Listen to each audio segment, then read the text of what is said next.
Kabalo ko, nadilipat naman hapon, mag-istorya-istorya sa ta, kay ang litson, wala pa man. Basig mahuman nila silang istorya, di pa maabot ang litson, bali hapon na siguro ta. Sige, sa akong pagyupo sa atong barangay Captain Marco Antonio Pupa, sa ato ang IPMR sa lungsod, si Baing Raranggol, atong provincial chieftain, si Manoy Art, sa mga IPEs, sa mga purok leaders, sa mga barangay functionaries, sa atong tanan diari, ug ang DepEd, maayong gabi sa tanan. Karon nga kagabion is gamay lang kayo ang akong paambit sa inyo ha.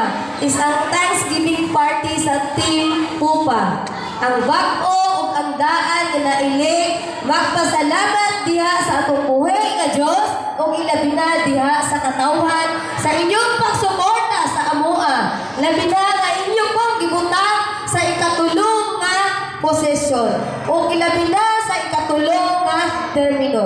Nakabalo ko magarbo ninyo sa katawhan nga inyo pong gipahuman sa akong term. Sulod